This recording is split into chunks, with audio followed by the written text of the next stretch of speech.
और ओमिक्रॉन के बढ़ते मामलों की सबसे ज्यादा चोट महाराष्ट्र पर हुई है। हम कोरोना और ओमिक्रॉन के केसेस की टैली के साथ ही खबर की शुरुआत कर रहे हैं। लगातार महाराष्ट्र में कोरोना के मामलों में उछाल देखा जा रहा है। राज्य में सबसे ज्यादा बुरा हाल अगर कहीं का है तो वो है मुंबई का, माया नगरी, देश की फाइनेंशियल कैपिटल।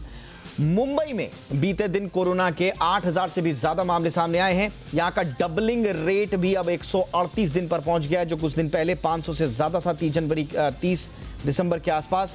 लेकिन अगर 8082 फ्रेश केसेस के साथ मुंबई लगातार अब चिंताजनक स्थिति में पहुंचता जा रहा है। पॉजिटिविटी रेट की अगर हम बात करें, 16.5% से ज्यादा मुंबई का पॉजिटिविटी रेट है। तो कहीं ना कहीं एक चिंता वाली बात मुंबई से जरूर उभर कर सामने आ रही है। और मुंबई की और ज्यादा तस्वीर के लिए इस वक्त चलते हैं मेरे सहयोगी प्रशांत पांडे के पास, जो पूरे डेटा के साथ मुंबई के इस वक्त हमारे साथ जुड़ चुके हैं। प्रशांत, 8000 से ज्यादा केसेस, चिंता वाली बात, ट्रैजेक्टरी अगर देखें तो किस तरह की रही है मुंबई में? बिल्कुल दीपक, ये चिंता वाली बात या ये कहें कि एक अलार्मिंग सिचुएशन इस वक्त मुंबई में साफ तौर पर नजर आ रही है। और जैसा आपने बताया कि 8000 से ऊपर केस हैं। अगर आंकड़ों की बात करें तो ये 8082 केस हैं और लगातार दूसरा दिन है जब 8000 से ऊपर केस नजर आए हैं। कल की अगर हम बात करें तो ये 8063 केस रजिस्टर हुए थे। वहीं अगर हम बात करें अगर पूरे केसेस में कि आखिर इनमें से कितने ज़्यादा मरीज जो हैं वो हॉस्पिटल में भर्ती हैं, तो 7200 से थोड़े ज़्यादा मरीज जो हैं वो हॉस्पिटल में इस वक्त एडमिट हैं। यानी 90% जो मरीज हैं वो इस वक्त उन्हें जो है वो असिम्टोमेटिक है, माफ़ कीजिएगा, जो कि हॉस्पिटल में भर्ती नहीं है। वहीं हॉस्पिटल में अगर हम एडमिट होने वाले मरीजों की बात करें तो ये संख्या हो जाती है 574। और इसके साथ ही इनमें 71 मरीज ऐसे हैं जिन्हें ऑक्सीजन बेड मुहैया कराया गया है। यानी ऑक्सीजन बेड वाले मरीजों की संख्या बहुत कम है। वहीं अगर हम बात करें इसमें डेथ रेट की तो वो बहुत कम है। हालांकि एक भी मौत जो है वो दुखदाई होती है। 2 पेशेंट 24 घंटे में उनकी मौत हुई है, दुर्भाग्यपूर्ण। और टेस्टिंग की अगर हम बात करें मुंबई की तो लगभग 50,000 टेस्टिंग हुई है, 49,283 ये आंकड़ा एग्जैक्ट है। लेकिन जो बात आपने शुरू में भी की कि जो एक डबलिंग रेट है वो सबसे ज्यादा चिंता बढ़ाने वाला है। 138 दिन ये हो चुका है। और अगर हम बात करें 30 दिसंबर से इसके कंपैरिजन की तो जहां 30 दिसंबर को ये 505 दिन था डबलिंग रेट, वही ये 3 जनवरी को हो गया है सीधा 138, जो कि वाकई एक अलार्मिंग बात है।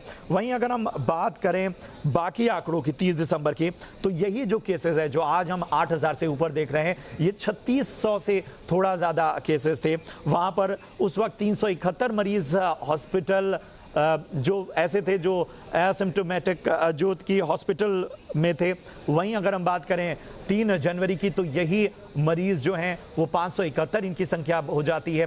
बहुत सारे और आंकड़ों में जो सबसे अहम बात है कि जो टेस्टिंग थी वो करीब करीब इतनी थी, यानी 46,000 46,000 के करीब टेस्टिंग हो रही थी। लेकिन अब टेस्टिंग 49,000 है, थोड़ी ज़्यादा है, लेकिन जो पॉजिटिविटी रेट है वो साफ तौर पर बढ़ता हुआ। सबसे अहम बात जो इन सब में सबसे ज़्यादा नज़र आ रही है वो ये है कि अभी जो रिकवरी रेट देख रहे हैं या डबलिंग रेट देख रहे हैं या हम नंबर ऑफ पेशेंट्स को देख रहे हैं, इन सब के आंकड़ों में 30 दिसंबर और 3 जनवरी में बहुत ज्यादा फर्क है, जो कि अलार्मिंग है। बिल्कुल, और 30 दिसंबर से और अब तक लगातार ये ट्रैजेक्टरी जो है वो अपवर्ड्स है, तो ये थोड़ी सी चिंता की बात है। और जैसा कि प्रशांत ने भी बताया कि डबलिंग रेट जो 30 तारीख के आसपास 500 से ऊपर दिन का था वो 138 दिन हो गया है, तो ये थोड़ी सी चिंता वाली बात जरूर कही जाएगी। एक रिकवरी रेट भी जो प्रशांत ने जिसका जिक्र किया 93% के आसपास है, लेकिन नेशनल रिकवरी रेट अगर आप देखेंगे 98% से ज्यादा का है, तो ये थोड़ी सी चिंता वाली बात है। हालांकि जो टेस्टिंग है वो लगभग 50,000 के आसपास बनी हुई है और 50,000 टेस्ट में अगर 8,000, 6,000, 3,000, 4,000 केसेस सामने आ रहे हैं तो कहीं ना कहीं ये अब थोड़ा सा बीएमसी समेत महाराष्ट्र सरकार के लिए माथे पर चिंता की लकीरें डालने वाला होगा। हालांकि तमाम सख्तियां जरूर की गई हैं, लेकिन इन सख्तियों का अब क्या नतीजा आगे निकलेगा ये तो वक्त ही बताएगा। लेकिन इस बीच एक जो महत्वपूर्ण फैसला लिया गया है केसेस को बढ़ते हुए, वो ये लिया गया है कि अब पहली से 9वीं तक के स्कूलों को 31 जनवरी तक बंद करने का फैसला ले लिया गया है। और इसमें जो छात्र हैं वो 11वीं क्लास के छात्र भी शामिल होंगे। साथ ही साथ इस क्लास के छात्रों की ऑनलाइन क्लासेस जारी रहेंगी, लेकिन 10वीं और 12वीं क्लासेस के छात्र स्कूल जा सकेंगे। क्रूशियल होता है बोर्ड टाइम, इसलिए उनके ऊपर ये फैसला अभी फिलहाल नहीं लिया गया है। लेकिन महाराष्ट्र में कोरोना के सबसे ज़्यादा केसेस के हमने ट्रेंड्स देखे हैं और सबसे बुरा हाल मुंबई का है। प्रशांत ने आपको 30 दिसंबर से और 3 जनवरी के जो केसेस हैं उनको कंपेयर करके भी बताया, तो आप देख सकते हैं कि ट्रैजेक्टरी जो है वो चिंताजनक स्थिति में अपवर्ड्स है।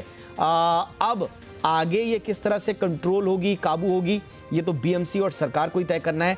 इसीलिए सख्तियां बढ़ाई जा रही हैं। आपने देखा कि 31 हो, उससे पहले 25 दिसंबर हो, यानी कि क्रिसमस से लेकर न्यू ईयर सेलिब्रेशन तक तमाम पाबंदियां हुई। लेकिन उसके बावजूद क्या रेट कम होगा, क्या कोरोना के मामले कम होंगे, क्या ओमिक्रॉन का ये संक्रमण है वो इसके पीछे है? बहुत सारे ऐसे सवाल हैं जो इस वक्त महाराष्ट्र सरकार और बीएमसी और ऑफिशियल्स के ज़हन में इस वक्त कौंध रहा होगा।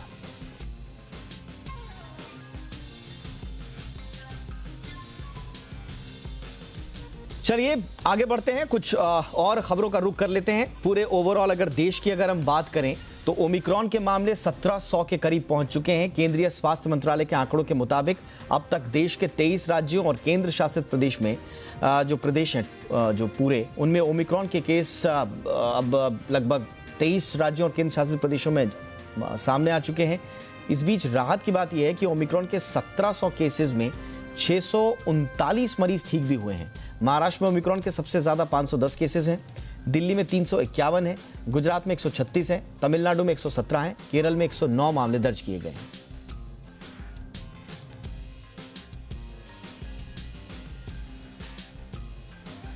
और वहीं कोरोना की अगर बात करें एक बार फिर से तो तेजी से मामले तो बढ़ ही रहे हैं, लेकिन ओवरऑल अगर नेशनल आंकड़े अगर देखें तो तमाम पाबंदियों के बावजूद ये कम नहीं हो रहे हैं, बढ़ते जा रहे हैं। 24 घंटे में अगर हम बात करें तो देश में 33,000 से ज़्यादा नए केसेस सामने आए हैं।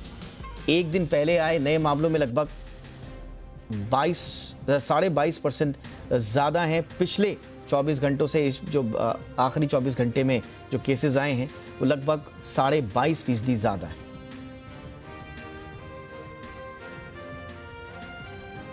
वही दुनिया भर की अगर बात करें तो ओमिक्रॉन का खतरा हर गुजरते दिन के साथ बढ़ता जा रहा है। ओमिक्रॉन के चलते दुनिया भर में कोरोना के मामले भी बढ़ रहे हैं।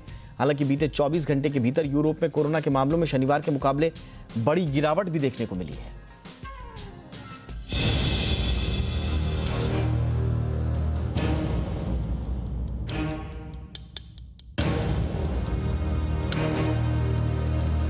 ओमिक्रॉन के चलते दुनिया भर में कोरोना के मामलों में उछाल जारी है।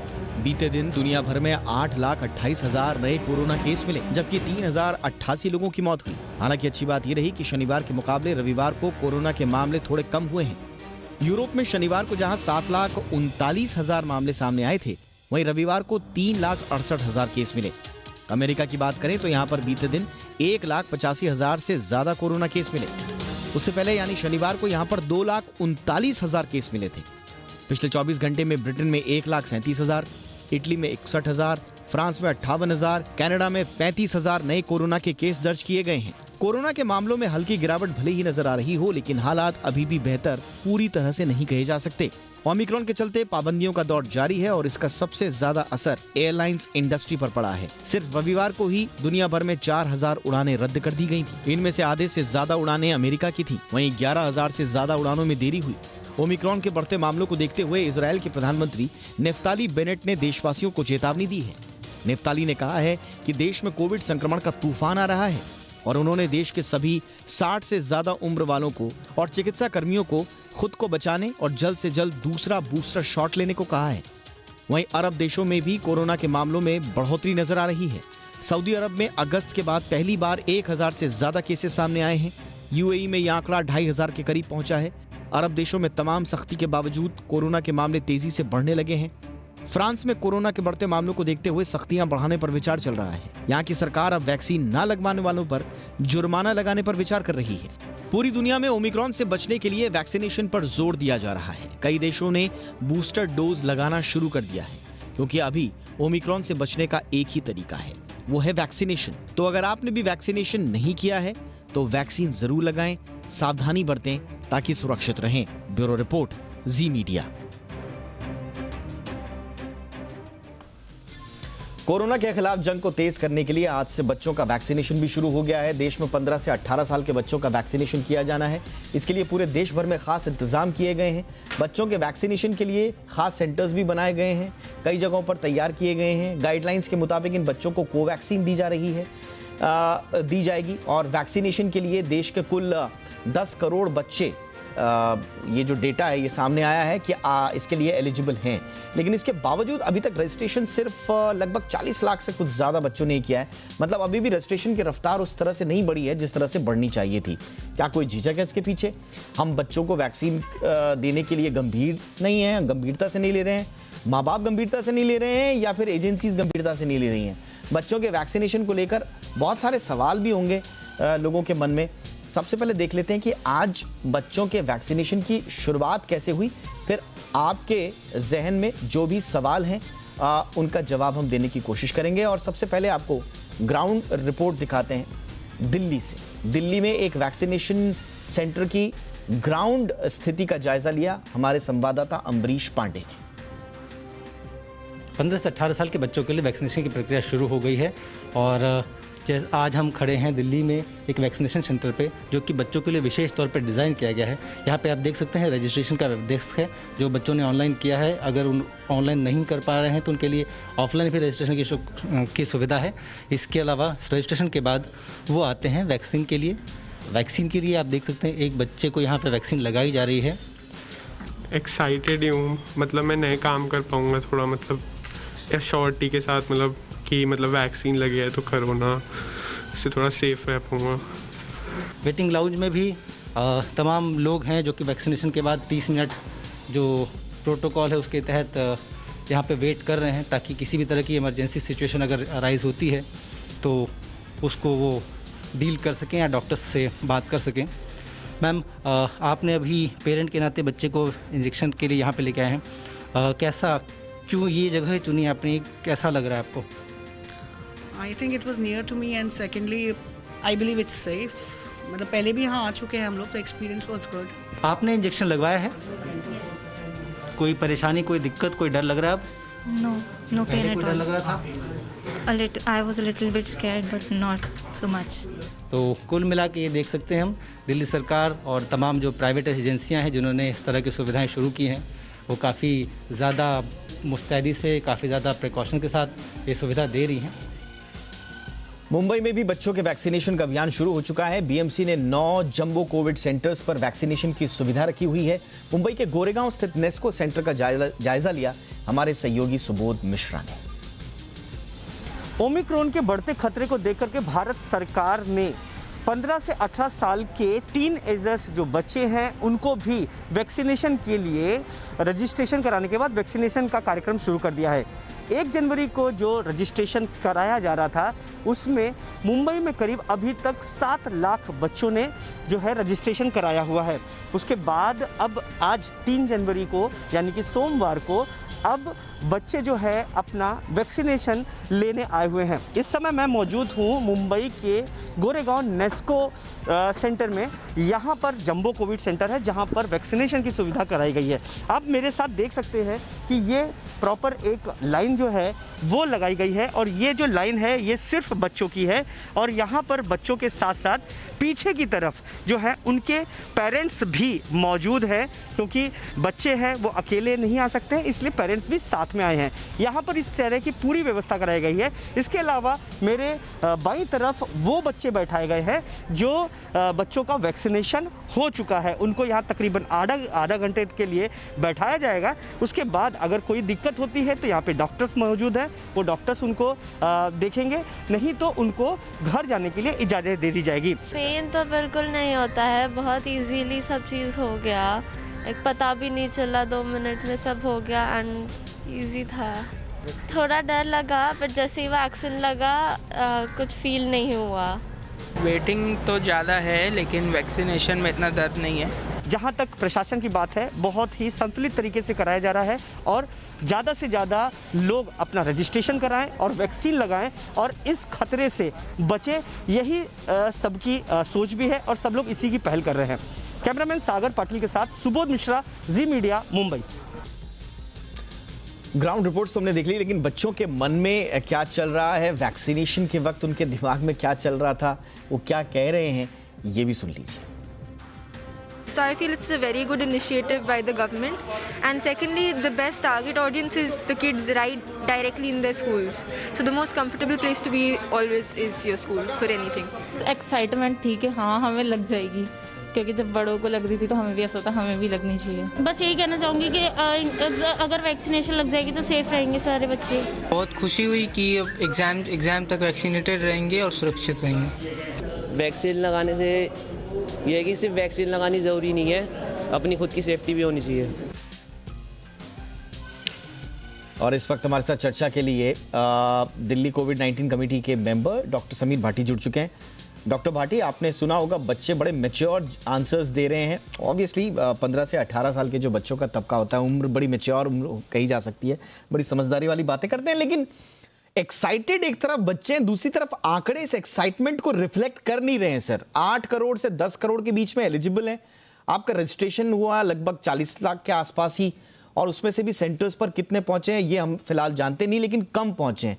तो इसे हम क्या कहें, इसे हम क्या हेजिटेंसी कह दें, ये जल्दबाजी होगी, या आने वाले वक्त में आप देख रहे हैं कि अब एक दूसरे की देखा देखी जैसे जैसे कॉन्फिडेंस बढ़ता रहेगा, बच्चे आते रहेंगे ज्यादा?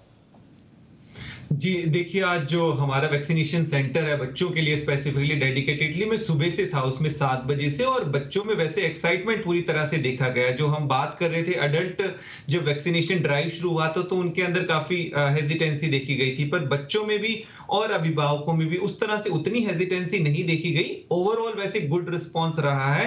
और वैसे अगर हम बात भी करें तो इसमें अलग से बच्चों के लिए जिस तरह से सीवीसी बनाए गए हैं और गवर्नमेंट ऑफ इंडिया की गाइडलाइंस के अनुसार भी जो बच्चे हैं इस एज ग्रुप के, उनके लिए हमें अलग से स्पेस रखना है।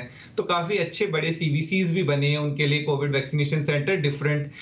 जो कुछ रीजंस थे हेजिटेंसी के, जो हम बात कर रहे थे सुबह आज पेरेंट्स वगैरह से भी, कुछ का सवाल था कि क्योंकि अभी ओमिक्रॉन का जो एक्सपोजर है, वो जो ओमिक्रॉन बढ़ रहा है, तो थोड़ा सा उनको कुछ हेजिटेंसी हो रही थी कि हम उनको वैक्सीन के लिए लेकर आए या ना लेकर आए। तो इसके लिए उनको बिल्कुल हम लोगों ने क्लियर किया था कि अभी जैसे स्कूल्स के अंदर भी वैक्सीनेशन चल रहा है और इसके अलावा अलग से वैक्सीनेशन। डॉक्टर भाटी इसको एक एक सवाल के तौर पर लेते हैं। आपने बहुत अच्छा किया कि आपने फीडबैक दिया।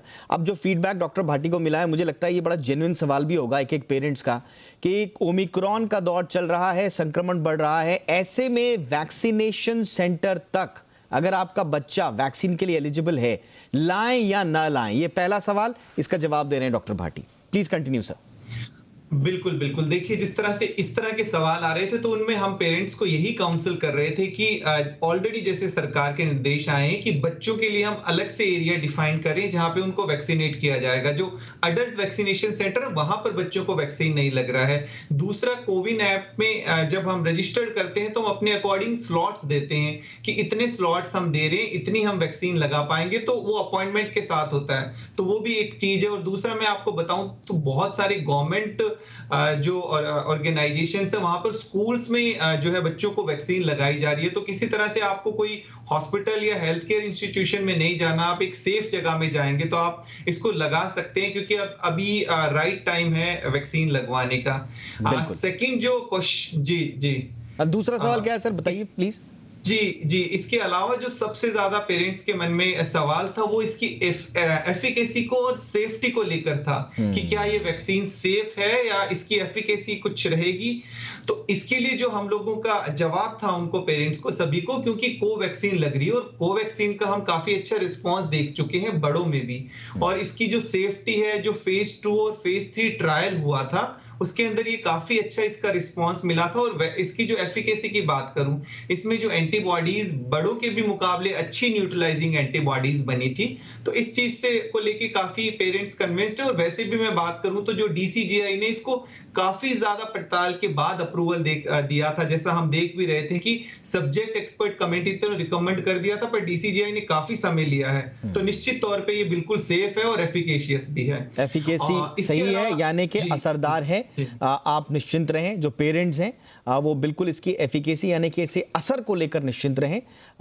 तो ये बच्चों के लिए पूरी तरह से सेफ और असरदार वैक्सीन है। जी सर, तीसरा क्वेश्चन क्या था सर जो लोग पूछ रहे थे? जी इसके हाँ बिल्कुल एक क्वेश्चन जो था बहुत ही कॉमन की साइड इफेक्ट को लेकर उनको था। तो साइड इफेक्ट की जहां तक हमने उनको बताया कि एक तो जो वैक्सीनेशन सेंटर्स है वहां पर हमेशा मेडिकल टीम और डॉक्टर्स अवेलेबल रहते हैं, और वैसे भी जो कोवैक्सीन में हमने बड़ों में भी साइड इफेक्ट देखे वो बहुत ही माइल्ड, और बच्चों में भी इस तरह के साइड इफेक्ट जो हल्के मामूली साइड इफेक्ट होते हैं, जिस तरह से हल्का फीवर आना, बॉडी एक होना, और जो वैक्सीनेशन साइट है उसके ऊपर हल्का पेन होना। पर हमने आज जितने भी बच्चे देखे उनको किसी तरह की कोई साइड इफेक्ट नहीं हुई, इवन पेन की भी कंप्लेंट किसी बच्चे ने नहीं की। तो एक बहुत अच्छी बात है, आप बिल्कुल जो है इसको वैक्सीन को लगवा सकते हैं।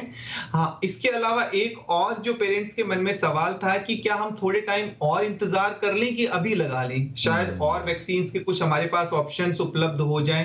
पर ये बहुत जरूरी है कि देखिए जिस तरह से वैक्सीन का काफी टाइम से इंतजार हो रहा था, और स्पेसिफिकली सरकार ने जो 15 से 18 साल के बच्चों के लिए, 17 साल के बच्चों के लिए वैक्सीन अभी इमीडिएटली क्यों रोल आउट किए, क्योंकि उन बच्चों का मूवमेंट ज्यादा रहता है, उनका अभी 10वीं 11वीं 12वीं की परीक्षा है, तो उनके लिए तो उनका वैसे भी एक्सपोजर ज्यादा रहता है। और जो बड़े बच्चे हैं, किशोरों की बात करें तो छोटों के मुकाबले उन लोगों में वैसे भी थोड़ा ज्यादा रिस्क रहता है। तो इसलिए उन लोगों को अभी फिलहाल जो हमारे पास उपलब्ध वैक्सीन है और जिस वैक्सीन की अच्छी एफिकेसी है तो वो तुरंत हमें लगा लेनी चाहिए, क्योंकि कोवैक्सीन का हमारे पास रियल टाइम डेटा अवेलेबल है, अडल्ट्स का भी और बच्चों का भी।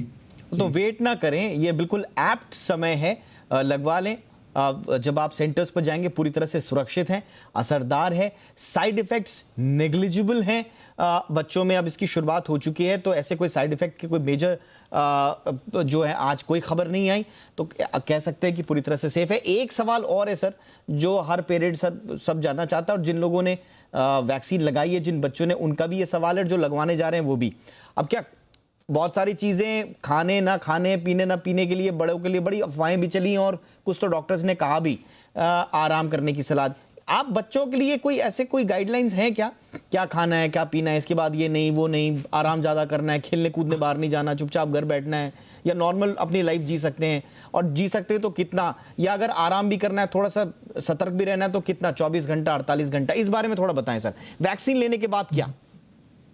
बिल्कुल देखिए, पेरेंट्स के लिए और बच्चों के लिए, सबके लिए सुझाव है, किशोरों के लिए, कि किसी भी तरह की कोई भी मिस इंफॉर्मेशन से आपको बचना है। कोई भी सोशल मीडिया पे इस तरह की इंफॉर्मेशन आ रही है, आपको अपने डॉक्टर से संपर्क करना है जरूर, अगर आपको कोई भी। और दूसरा, बस एक चीज का विशेष ध्यान रखना है कि अगर आपको कोई वैसे सिम्टम है, जिस दिन आप वैक्सीन लगाने जा रहे हैं, कि आपको कॉमन कोल्ड, फ्लू या कोई बुखार या इस तरह का कोई सिम्टम है, तो उस दिन आपको वैक्सीन को डेफर करना, उस दिन आपको वैक्सीन नहीं लगानी, बस इसी बात का ध्यान रखना। और जब वैक्सीनेशन सेंटर पर आप जाएं तो अपना ब्रेकफास्ट वगैरह करके जाएं, प्रॉपर मास्क वगैरह पहन के जाएं, अपने साथ सैनिटाइजर लेकर जाएं, और किसी भी तरह का डिले ना करें, क्योंकि वैक्सीन का पूरी तरह से हम ग्लोबली भी डेटा देखें वर्ल्ड वाइड, क्योंकि बाकी देशों में तो वैक्सीन और ऑलरेडी लग चुकी है, तो बच्चों पर वैक्सीन काफी सेफ है। हाँ, ये आपको हो सकता है वैक्सीन लगने के बाद संक्रमण, बट ये आपको बीमारी की गंभीरता से निश्चित तौर पर बचाएगी। तो इसलिए तुरंत आप अपना जो है स्लॉट बुक कराएं और वैक्सीन लें। बहुत बहुत शुक्रिया डॉक्टर भाटी इस तमाम जानकारी के लिए। और बच्चों को वैक्सीनेशन से जुड़ी हुई जो भी भ्रांतियां हैं, जो भी मन में शंकाएं हैं, उनको दूर करने के लिए मुझे लगता है कि पेरेंट्स और बच्चे दोनों के लिए बड़ी इंपॉर्टेंट है। शुक्रिया डॉक्टर भाटी। अब एक बड़ी खबर का रुख कर लेते हैं। रिजर्व बैंक ने कैशलेस ट्रांजैक्शन को बढ़ावा देने के लिए एक बड़ा कदम उठाया है। ये इस वक्त की बड़ी खबर आ रही है। ऑफलाइन डिजिटल पेमेंट का फ्रेमवर्क जारी कर दिया गया है आरबीआई की ओर से। जी हां, आरबीआई ने ऑफलाइन पेमेंट का नियम जारी कर दिया है। इस फ्रेमवर्क के बाद छोटे मूल्य के नॉन कैश ट्रांजैक्शन को और ज्यादा बढ़ावा मिलेगा। खबर की डिटेल्स लेते हैं मेरे सहयोगी अनुराग शाह से। अनुराग, कितना गेम चेंजर साबित होगा यह सिस्टम, और एक्चुअल में आरबीआई ने किया क्या है, क्या कदम है ये, इसका ये आसान भाषा में कैसे समझें?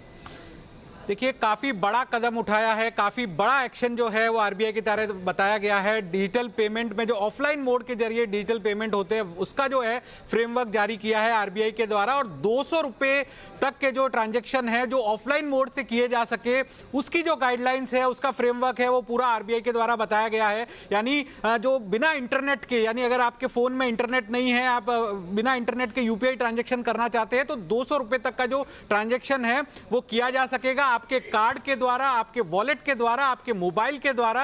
ये जो आरबीआई का फ्रेमवर्क बता रहा है, और इसकी जो प्रक्रिया होगी वो काफी सिंपल होगी।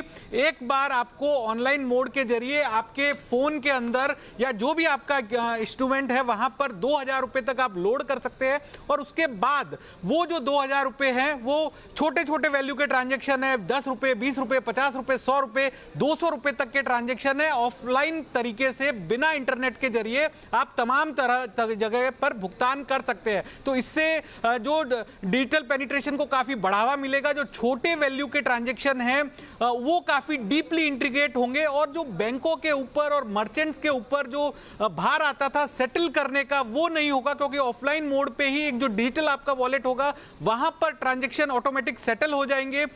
और जो ट्रांजैक्शन फेलियर की शिकायतें आती थी और जो यूपीआई से लेकर जो बैंकों के सर्वर पे ट्रांजैक्शन की डिटेल जाती थी वो तमाम चीजें नहीं होगी। तो काफी बड़ा गेम चेंजर ये ऐलान जो है रिजर्व बैंक के द्वारा किया गया है। ऑफलाइन मोड के जो पेमेंट है उसका फ्रेमवर्क जारी कर दिया गया है। 200 रुपए तक के जो पेमेंट है वो ऑफलाइन तरीके से किए जा सकेंगे बिना इंटरनेट के। बिल्कुल, और 2020 में आरबीआई ने इसे पायलट प्रोजेक्ट के तौर पर शुरू किया था, और इसका बाकायदा इसके लिए एक फ्रेमवर्क पहले भी तैयार किया गया था। लेकिन अब पेमेंट सिस्टम ऑपरेटर को ये जो मंजूरी मिली थी ये 2020 में मिल चुकी थी, लेकिन अब इसका ऐलान हो चुका है अनुराग।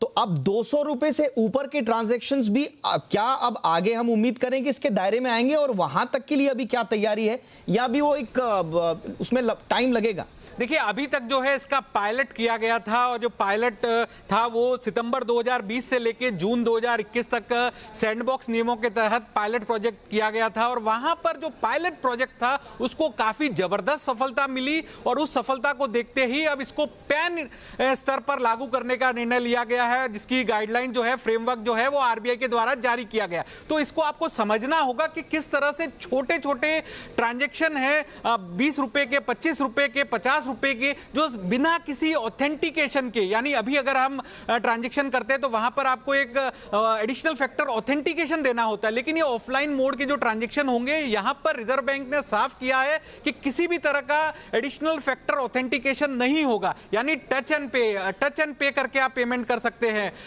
और भी जो आपका इंस्ट्रूमेंट है वहां पर सीधा उसे स्वाइप करके या फिर उसको टच करके आप पेमेंट कर सकते हैं। तो यहां पर और किसी भी तरह का एडिशनल फैक्टर ऑथेंटिकेशन जो है फ्रेमवर्क में बताया गया जो लागू नहीं होगा। तो ये आगे चल के किस तरह से छोटे बच्चे जो कैंटीन जाते हैं तो वहां पर उनको पेमेंट करना होता है, या फिर इसके अलावा भी तमाम तरह के जो छोटे वैल्यू के भुगतान होते हैं वहां के लिए जो है काफी गेम चेंजर साबित होगा।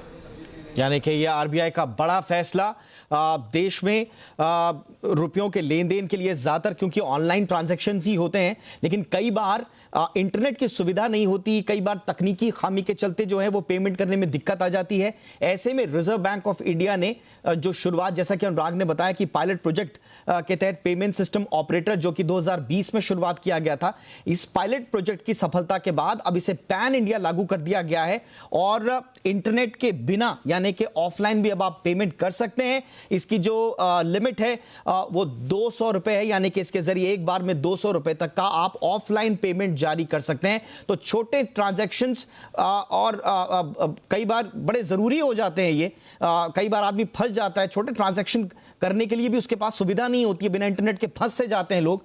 लेकिन ऐसे में ये एक बड़ा कदम आरबीआई की ओर से, एक बड़ा फैसला और गेम चेंजर साबित हो सकता है, जैसा कि अनुराग बता रहे हैं। बड़ा ये एक फैसला आरबीआई की ओर से। अब 200 का पेमेंट आगे बढ़ाकर क्या ऑफलाइन मोड में इसको और भी आगे बढ़ाया जाएगा, इस बारे में तो फिलहाल कुछ नहीं कह सकते। लेकिन पायलट प्रोजेक्ट जो 2020 में शुरू किया गया था, उसकी सफलता के बाद अब 200 रुपए तक का ऑफलाइन ट्रांजैक्शन भी लोग कर सकते हैं। आरबीआई की ओर से यह एक बड़ा फैसला, आम आदमी से जुड़ी हुई इस वक्त की यह सबसे बड़ी खबर है। चलिए वापस अब थोड़ा सा बात कर लेते हैं कोरोना और ओमिक्रॉन की। और ओमिक्रॉन देश और दुनिया में जिस तेजी से फैल रहा है, कोरोना के जिस तरह से नए वेरिएंट और इस तरह के मामले सामने आ रहे हैं, उसी रफ्तार से अफवाहों का बाजार भी गर्म हो गया है। अब सोशल मीडिया पर कई ऐसी पोस्ट चल रही हैं जिसमें ओमिक्रॉन को लेकर तरह तरह की फर्जी जानकारियां सामने आ रही हैं। कोई कह रहा है कि ये बहुत जानलेवा है, सब कुछ खत्म हो जाएगा। लेकिन क्या ये सच में ओमिक्रॉन इतना खतरनाक है, इतना जानलेवा है? हम तो लगातार आपको जागरूक कर ही रहे हैं।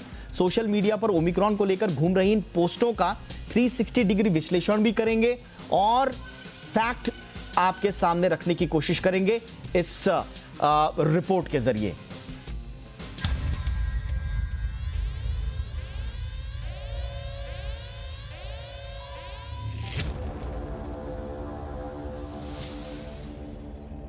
ओमिक्रॉन पुराने वेरिएंट्स के मुकाबले काफी ज्यादा खतरनाक है। यह बहुत ही कम समय में आपको गंभीर रूप से बीमार कर सकता है और इससे मौत होने की आशंका भी काफी ज्यादा है।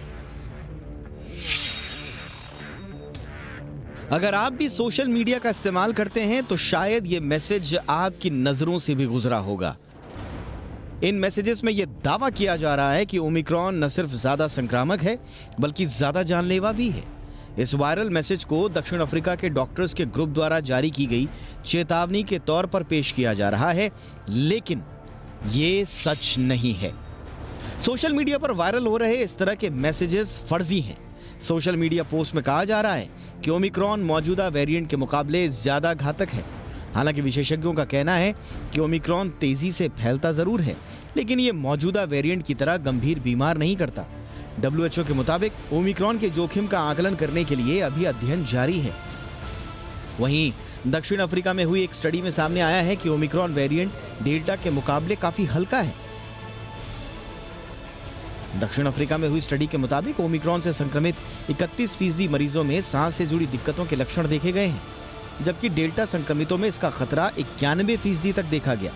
इस दौरान डेल्टा के मरीजों को लगभग 7 दिन अस्पताल में एडमिट रखना पड़ा, लेकिन ओमिक्रॉन के मरीजों को 3 दिन से ज्यादा अस्पताल में रखने की जरूरत नहीं पड़ी। स्टडी के मुताबिक डेल्टा के 69% मरीजों को अस्पताल में एडमिट करने की जरूरत पड़ी, जबकि ओमिक्रॉन में केवल 41% मरीजों को ही एडमिट करने की नौबत आई। सोशल मीडिया पर शेयर की जा रही हर जानकारी सही नहीं होती। ऐसे में जरूरी है कि किसी भी इंफॉर्मेशन को आगे शेयर करने से पहले आप उसके सोर्स का पता कर लें, उसकी जांच कर लें, ताकि आप आगे सही जानकारी पहुंचाएं, ना कि अफवाह। ब्यूरो रिपोर्ट, जी मीडिया। और ओमिक्रॉन को लेकर 2 अहम अपडेट आपको बताते हुए आगे चलते हैं। हैदराबाद के AIG हॉस्पिटल में वैक्सीन के मिक्स्ड एंड मैच को लेकर एक स्टडी हुई है। इस स्टडी में सामने आया है कि कोवैक्सीन और कोविशील्ड का मिक्स अगर डोज दिया जाए तो वो कोरोना को मात देने में कारगर है। स्टडी के मुताबिक इन दोनों वैक्सीन्स के मिक्स एंड मैच का एक डोज लगाने पर 4 गुना ज्यादा एंटीबॉडीज बनती हैं। रिसर्चर्स ने बूस्टर में मिक्स वैक्सीन लगाने की सिफारिश की है। इस स्टडी में 44 लोगों ने भाग लिया था। दूसरा अहम अपडेट कोरोना इंश्योरेंस को लेकर है।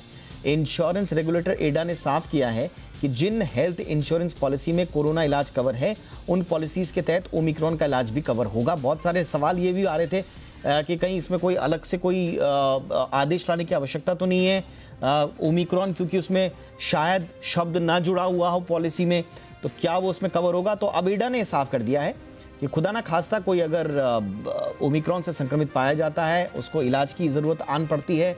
हॉस्पिटलाइजेशन के चांसेस तो वैसे बहुत कम है अब तक की स्टडीज़ के मुताबिक, लेकिन फिर भी अगर हॉस्पिटलाइजेशन की नौबत भी आती है तो आपको जो कवर कोरोना का दिया गया है उसके तहत अगर इलाज की आवश्यकता पड़ी तो ओमिक्रॉन का इलाज भी उसी कवर में संभव है। ये एडा ने आज आम लोगों के लिए स्थिति को साफ किया है।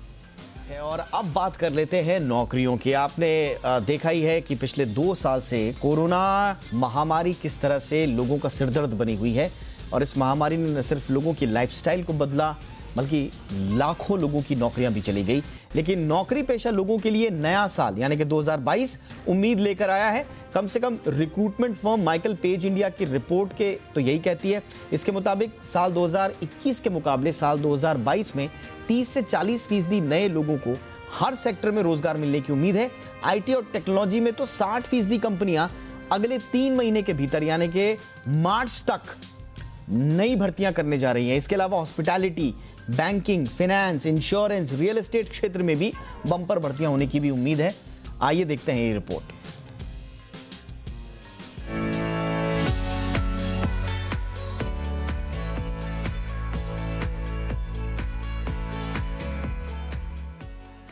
पिछले साल कोरोना के चलते बहुत बुरा रहा। हजारों लोगों ने नौकरियां गंवा दी।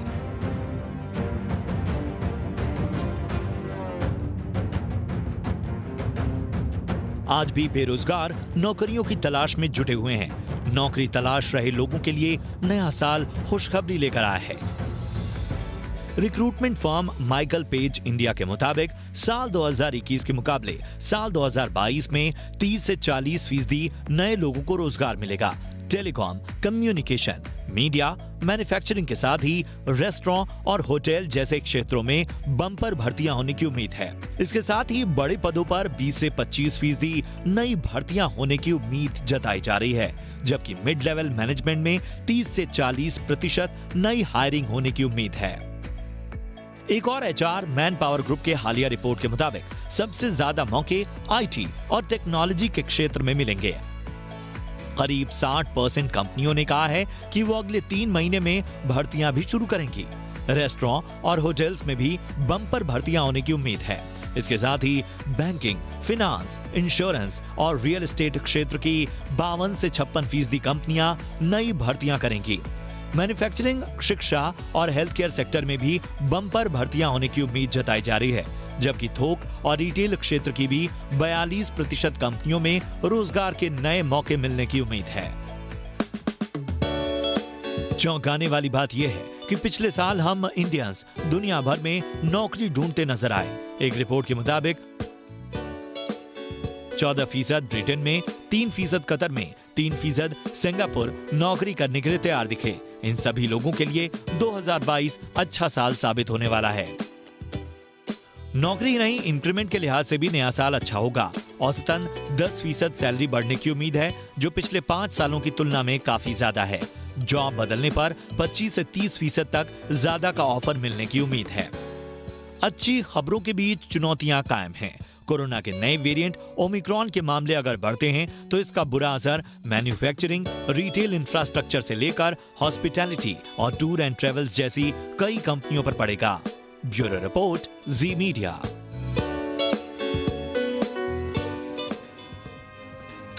आगे बढ़ते हैं। दिल्ली सरकार की नई आबकारी नीति के खिलाफ बीजेपी ने आज जोरदार प्रदर्शन किया, जिसकी वजह से नए साल के पहले सोमवार को आम लोगों को सड़कों पर काफी मुश्किलों का सामना करना पड़ा। दिल्ली में बीजेपी के चक्का जाम के चलते अक्षरधाम, बदरपुर बॉर्डर, लोनी बॉर्डर, लक्ष्मीनगर, आजादपुर, पंजाबी बाग, नांगलोई में ट्रैफिक का लंबा जाम लग गया। बीजेपी का आरोप है कि दिल्ली सरकार अपनी आबकारी नीति के तहत शहर में अवैध रूप से शराब की दुकानें खोल रही हैं। ये शराब की दुकानें रिहायशी और धार्मिक स्थलों के पास खोली जा रही हैं।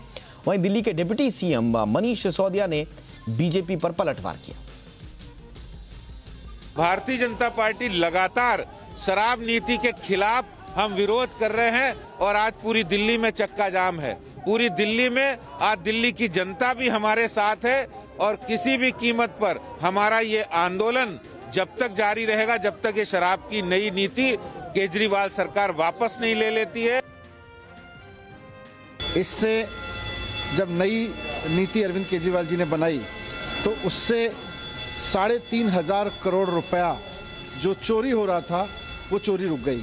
अब जाहिर सी बात है कि भारतीय जनता पार्टी और शराब माफिया दोनों 3,500 करोड़ रुपए में हिस्सेदारी कर रहे थे, वो चोरी रुकी है तो भारतीय जनता पार्टी को दर्द तो होगा ही। लखीमपुर हिंसा मामले में एसआईटी ने चार्जशीट फाइल कर दी है। 5,000 पन्नों की चार्जशीट में केंद्रीय गृह राज्य मंत्री अजय मिश्रा टेनी के बेटे आशीष मिश्रा उर्फ मोनू को मुख्य आरोपी बनाया गया है। एसआईटी ने सीजेएम कोर्ट में चार्जशीट दायर की है। चार्जशीट में आशीष मिश्रा समेत 16 लोगों को आरोपी बनाया गया है। आपको बता दें कि पिछले साल 3 अक्टूबर को आशीष मिश्रा के समर्थकों और किसानों के बीच संघर्ष के दौरान 8 लोगों की मौत हो गई थी।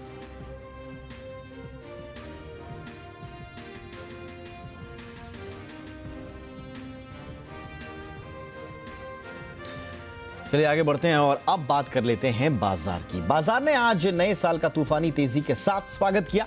सेंसेक्स आज 57 अंक ऊपर 58,310 पर खुला था। इसने दिन में 59,266 का ऊपरी सर्च हुआ। इसी तरह से 17,387 पर खुला था और इसे दिन के 17,646 का ऊपरी स्तर बनाया। सेंसेक्स के 30 शेयरों में 26 बढ़त के साथ बंद हुए, जबकि सिर्फ 4 शेयर लाल निशान में बंद हुए। सबसे ज्यादा बढ़ने वाले स्टॉक में Bajaj Finserv, Bajaj finance, ICICI bank रहे। इनमें 3.5% तक की बढ़त रही। कारोबार के अंत में सेंसेक्स 929 अंकों की बढ़त के साथ 59,183 पर बंद हुआ। निफ्टी भी 272 अंक चढ़कर 17,626 पर बंद हुआ।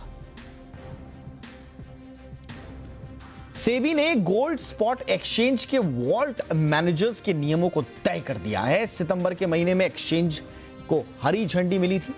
इसके बाद इस पर तेजी से काम शुरू कर दिया गया था। नियमों के मुताबिक वॉल्ट मैनेजर्स को सेबी के पास रजिस्टर करना होगा।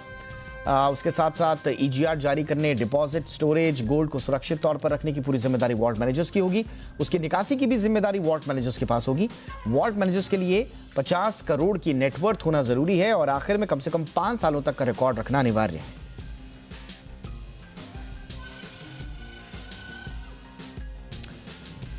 कोरोना महामारी के बीच रात भरी खबर है। ब्रिटेन की एक रिसर्च में दावा किया गया है कि बूस्टर शॉट लेने के बाद अस्पताल में भर्ती होने के अंदेशे को 88% कम किया जा सकता है।